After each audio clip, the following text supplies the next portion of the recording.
बेचकर जो है तो सुप्रीम कोर्ट तक औरंगाबाद की लड़ाई को लड़ी। उस्मानी साहब एक ऐसी शख्सियत है जो ईमानदारी की एक निशानी है, जिसने औरंगाबाद शहर के लिए अपने कांग्रेस के अध्यक्ष पद का राजीनामा दिया। ये औरंगाबाद शहर की नाम की लड़ाई लड़ रहे थे, तब भी उन्हें बहुत परेशानियों का सामना करना पड़ा। दुश्मनों ने बहुत तरीके की साजिशें की और जो है तो उनके केस को कहीं ना कहीं ढीला करने का काम किया। लेकिन मैं आपको बताता चलूं कि उस्मानी साहब ने ये बात को ठान लिया है कि अगर कौम के दलाल कितने भी भीग जाए, मैं इनका पीछा नहीं छोड़ूंगा। तो उन्होंने कहा कि मैं किसी पार्टी के साथ में नहीं जाऊंगा। उन्हें ये अधिकार नहीं देंगी कि वो औरंगाबाद के नाम के लड़ाई को आगे लड़े। उस्मानी साहब चाहते हैं कि औरंगाबाद की लड़ाई जो है तो विधानसभा में उसका बिल लाया जाए और औरंगाबाद शहर का जो नाम बदला गया है इसे वापस लाने के लिए आप लोगों को उन्हें विधानसभा पहुंचाना है। आज हरसुल से आप लोग ये अहद कर ले कि हमें उस्मानी साहब को विधानसभा भेजना है और हमारा जो निशान है बटन नंबर 24 सिलाई मशीन जो उस्मानी साहब की निशानी है। अवेश पटेल, मरहूम हमीद पटेल का पोता, आप यहाँ पर मोहम्मद हिशाम उस्मानी साहब और उनके साथ आए हमारे कश्मीर के एमएलए साहब और दूसरे मेहमानों का स्वागत करता हूँ। उस्मानी साहब किसी तारुफ के मोहताज नहीं है, ये पूरा औरंगाबाद जानता है।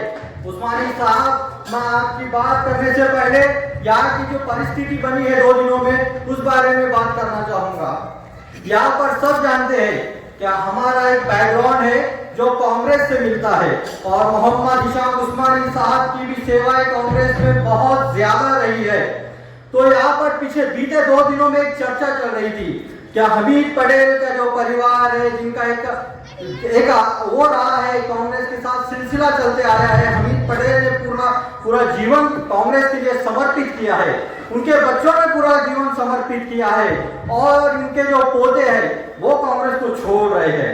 तो मैं यहाँ के लोगों को बताना चाहूंगा, क्या उस दौर में जो कांग्रेस थी वो विचारधाराओं वाली कांग्रेस थी और आज जो कांग्रेस का बीते 5 सालों में हाल हुआ है, तो मैं आपको बता दूं ये जो कांग्रेस है ये कांग्रेस नहीं, ये सावरकर और गोलवलकर के विचारों पे चलने वाली एक पार्टी बन चुकी है। जानते हैं वो कांग्रेस विचारधाराओं वाली है। तो मेरे पीछे ये 2 तस्वीरें है महात्मा गांधी और डॉक्टर बाबा साहेब अम्बेडकर की, इनके विचारों पे चलने वाली कांग्रेस पार्टी है, उसी को हम मानते हैं। और हम चाहते हैं महाराष्ट्र में फुले शाहू अम्बेडकर की कांग्रेस, हम औरंगाबाद में चाहते हैं डॉक्टर रफीक सकीना के विजन वाली कांग्रेस, हम औरंगाबाद में चाहते हैं मोहम्मद हिशाम उस्मानी जैसे संघर्ष योद्धा जो और है और वो नाम है औरंगाबाद। औरंगाबाद और हिशाम उस्मानी एक संगम बन चुका है, इनको दोनों को कोई अलग नहीं कर सकता है, ये एक संगम बन चुका है। और हिशाम उस्मानी साहब, मैं आपके जीवन संघर्ष को जब देखता हूँ, आपके साथ जो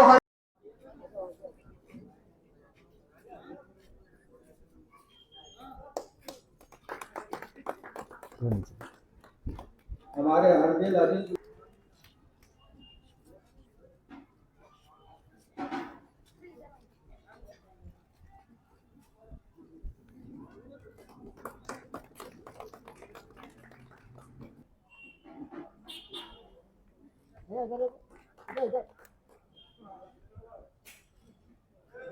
हमारे अपने गांव के रफी भाई का स्वागत मुझे पटेल ये करेंगे।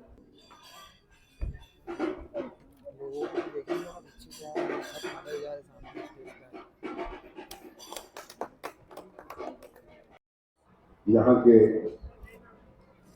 और आपके हर दिल अजीज उम्मीदवार हिशाम उस्मानी साहब, लेकर जो हमारे साथी इनमें रशीद पटेल साहब, मजीद पटेल साहब, मुजीब पटेल साहब, एडवोकेट अनीस साहब, अमर पटेल, ओवैस पटेल साहब, अशोक पटेल साहब, संजय वाघमारे जी, मुजीब पटेल साहब, अफरोज काजी साहब, डॉक्टर हनीफ, नजीर साहब, फारूकी साहब, डॉक्टर रियाज, फारूक भाई, नौजवान भाई बैठे हैं, सबको मेरी तरफ से प्यार भरा सलाम। इलेक्शन का सिलसिला महाराष्ट्र में शुरू हो चुका है और आखिरी मरहले में दाखिल हो रहा है। औरंगाबाद के साथ मेरा एक रिश्ता है, जज्बात का रिश्ता है।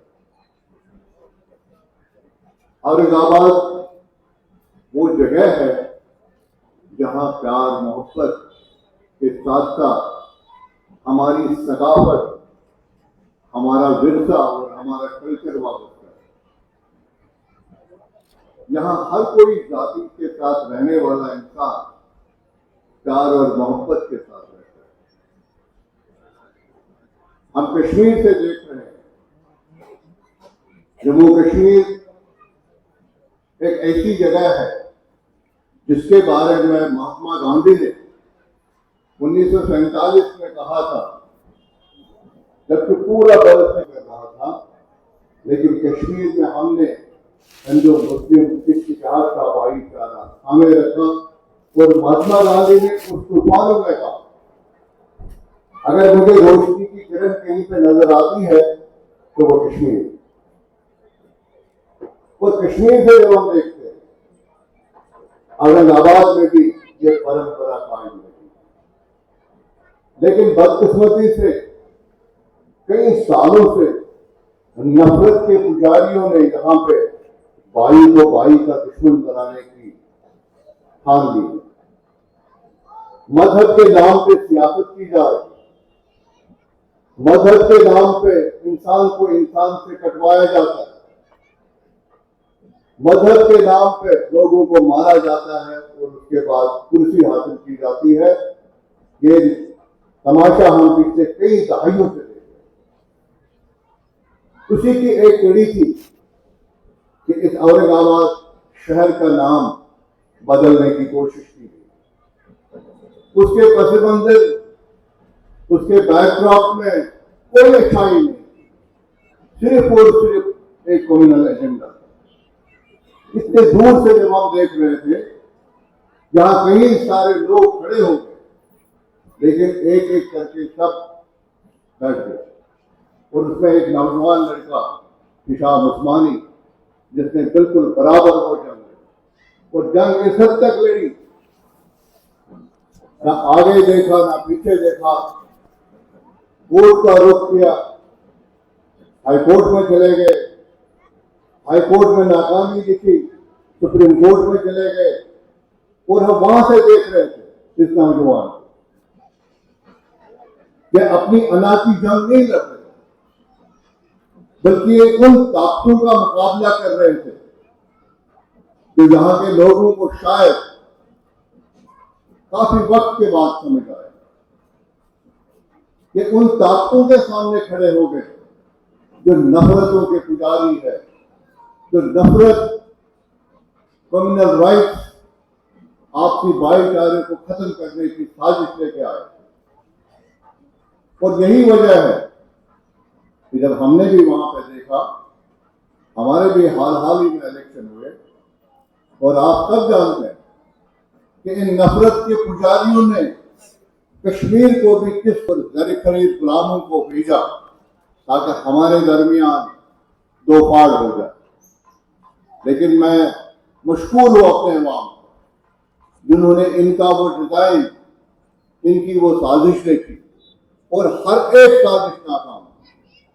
आज अल्लाह का करम है, हमने वहां पे फिर से सरकार बनाई और वो सरकार इनको मुंह तोड़ जवाब देती है, इनके एजेंडे को मुंह तोड़ जवाब देती है। इसी तरह हमने देखा यहाँ पे एक नौजवान खड़ा है जो इस नफरतों की सियासत के खिलाफ लड़ रहा है। तो मैं वहां से यहाँ आया इसकी ढारस बनाने के लिए, इसकी हौसला अफजाई करने के लिए। मुझे मेरे लोगों ने भी कहा बहुत सारे लोग यहाँ आना चाहते थे, इसके इलेक्शन कैंपेन में घर घर जाना चाहते थे, लेकिन हम वहां पर चंद मसरूफियात की वजह से वक्त पे नहीं आ सके। फिर भी हमने कोशिश की, उनकी तरफ से भी मैं यहाँ पे आया ताकि आप लोगों को ये बताएं कि हिशाम उस्मानी साहब वो नौजवान है जिसको अपने लिए कोई गर्व नहीं। मैंने पूछा है, बहुत सारे ऑफर्स आई, बहुत सारी जमातें इसको, बहुत सारी पार्टी इसको अपना मैंडेट देना चाहते थे। कांग्रेस वालों ने मुझे कहा, दूसरी जो यहाँ मजहब के नाम पे जमातें हैं उन्होंने मुझे अप्रोच किया, मैंने समझाने की कोशिश की। इसने कहा नहीं, मुझे कोई लालच नहीं, मुझे इस शहर के लिए लड़ना है। अगर मैं किसी जमात के साथ वाबस्ता हो जाऊं, अगर मैं किसी जमात के साथ उसका मैंडेट ले लूं, फिर मैं बात नहीं कर सकता, फिर मुझे उस जमात के डिसिप्लिन में रहना पड़ेगा और मैं अपने लोगों के बीच जाऊंगा। अगर वो मुझे एतमाद देते हैं तो मैं मरहबा करता हूं इस नौजवान, ये उन लोगों में से नहीं है। रसूल के सैयद साहब, मुजीब पटेल साहब, समेत पटेल साहब, संजय वाघमारी जी, रऊफ पटेल साहब, अफरोज काजी जी और हजरात, सामने बैठे हुए सभी रसूल गांव के मेरे इज्जतमान बुजुर्ग, मेरे नौजवान साथी,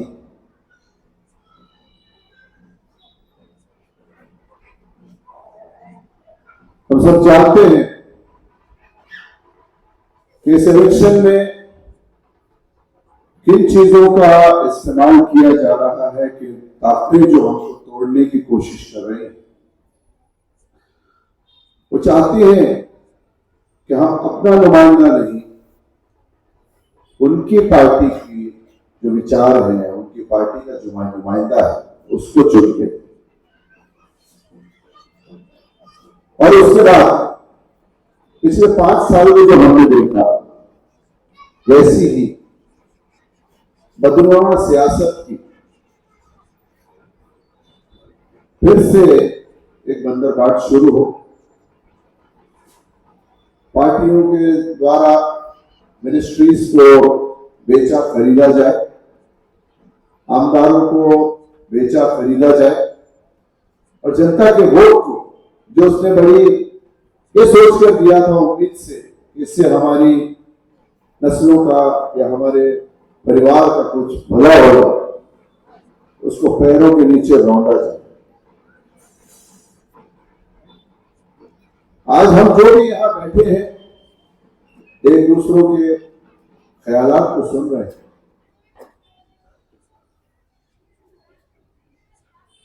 हम सब की ये सोच होनी चाहिए कि इस नशिस्त, इस महफिल से कुछ ऐसी बात निकले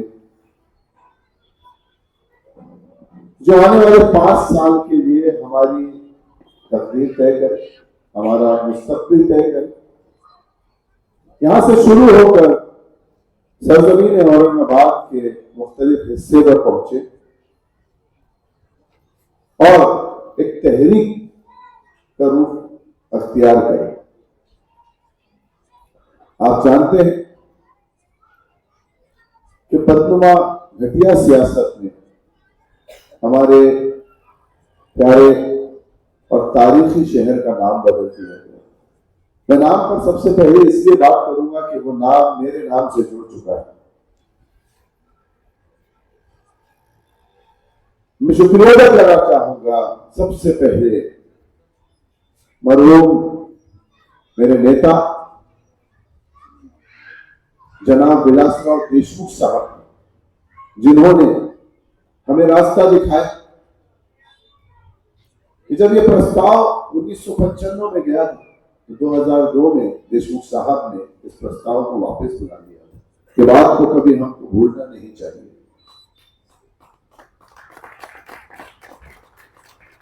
साथ ही साथ इस शहर के एक बड़े इज्जतदार समाज सेवक हुए, क्रांतिकारी हुए, डॉक्टर गोविंद भाई श्रॉफ। उनका एक इंटरव्यू मेरे पास है, 1995 में हुआ था, जो मैंने हाईकोर्ट में अपनी याचिका में भी उसको जिक्र किया, उसको शामिल किया। गोविंद भाई का कहना था कि शहर का नाम बदला जाना एक बहुत बड़ी भूल होगी, इतिहास हमको इसके लिए कभी माफ नहीं करेगा। गोविंद भाई ने ये साफ लफ्जों में कहा है कि संभाजी महाराज का इस जमीन से उनका इससे ताल्लुक नहीं रहा, उनका राज बाजू था, इसीलिए ये ऐतिहासिक शहर है, इसका नाम औरंगाबाद ही रहने दें। इन बातों ने मुझे रास्ता दिखाया।